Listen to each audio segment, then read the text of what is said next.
From Montana's news leader, this is the MTN Noon News. And good afternoon. Thanks for joining us on your noon news. I'm Andrea Lutz. This afternoon, we start in California, where several people are dead following a shooting at a transportation center in San Jose. Len Ramirez has the latest from there. Police say 911 calls started coming in at just after 6:30 this morning, reporting an active shooter at the Valley Transportation Authority Control Center and Rail Yard near downtown San Jose. We do have multiple victims and we have multiple casualties at this point. There are VTA employees that are victims. Deputies immediately swarm the scene. The suspect is confirmed deceased. I will not go into details as what the cause of death is at this point, but the suspect is deceased at this point. So the public safety is safe at this point. So far, police aren't releasing whether there was any relationship between the shooter and the victims. This is a horrific day for our city, and it's a tragic day for the VTA family. The rail yard is next door to the county government center, which also houses the Santa Clara County Sheriff's Department. VTA is a family. People in the organization know everyone. This is a terrible tragedy, and we will do everything we can to help people get through this. The FBI is assisting in the investigation. Len Ramirez, CBS News, San Jose. All right, President Joe Biden's infrastructure talks continue today on Capitol Hill. This as Republican lawmakers plan to send another counterproposal to him tomorrow. The White House lowered that price tag from its plan, $2.3 trillion to $1.7 trillion. The new Republican proposal is expected to double their previous offer. The biggest difference will be how to pay for the plan. Biden wants to raise the corporate tax rate. Republicans want to use unspent COVID relief money along with gas taxes and tolls paid by drivers. Rangers in Yellowstone National Park are looking for a woman who approached a mother grizzly bear and her cubs. The woman walked up to the animals at the north end of the Roaring Mountain parking lot. That female grizzly charged the woman, who then turned and walked away from the bears.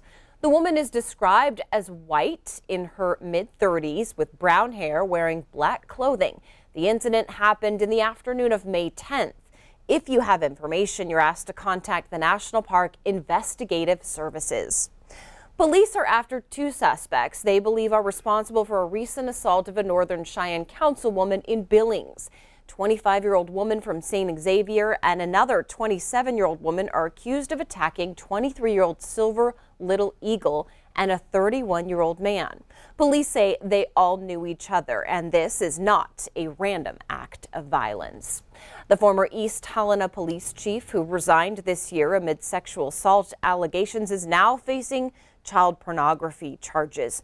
William Harrington was taken into custody by the FBI, accused of creating a Facebook account and sending child porn to another person. Harrington was being investigated by the city after being accused of sexual assault. Full daily Amtrak service is back on the High Line. The Empire Builder, which runs along northern Montana, is among 12 long routes resuming daily travel. A bill introduced by Senator John Tester reinstates furloughed Amtrak employees as a part of the American Rescue Plan. Cuts were imposed late last year, and Tester says opening the service is important to all of Montana. Many of us will be going out of town for Memorial Day, but the roads will look drastically different than they did last year. That's because AAA predicts 52% more people are taking road trips. The worst time to leave will be Thursday afternoon. This Memorial Day weekend is also expected to be expensive across the board. Gas prices, airfare, hotel rates, and rental cars are all up. Some of that's in line with vaccination rates and more demand, but people are feeling confident to visit those friends and family members once again. Now that COVID cases are dropping and more Americans are vaccinated, air travel is expected to soar this summer. Federal officials outlining changes to keep everyone safe. Elise Preston has the latest from New York. Airports are coming back to life. It's good. It's good to be back. I mean, everyone's following protocols, which is awesome. And federal officials are expecting even more passengers this summer. Poised to support the traveling public as we embark on what is going to be an historic return to post-pandemic travel. With big crowds expected, flyers are being urged to take steps to make the travel experience quicker and safer. They include enrolling in TSA PreCheck to avoid long lines, utilizing touchless technology, and simply allowing extra time at the airport. While mask rules are starting to loosen in various places, that's not the case in our nation's airports and on flights. It is a federal mandate that one must wear a mask in an airport, and we will not tolerate behavior that violates the law.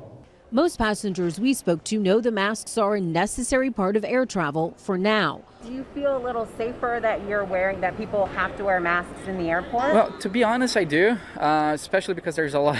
We never know what's coming up next. So, yeah, it helps out with feeling safe. One challenge that still lies ahead is getting international travel fully back on track. This is something that we are evaluating each and every day. And what we're going to do is we're going to follow the science and making the appropriate decision for the American public. Travel experts expect some reopening of international routes this summer. Elise Preston, CBS News, New York. The CDC says that people should still fully be vaccinated before they do travel out of the country. All right, we have more ahead on today's new news, including taking a look at May and it being Mental Health Awareness Month, where you can find help here in Montana and in other ways.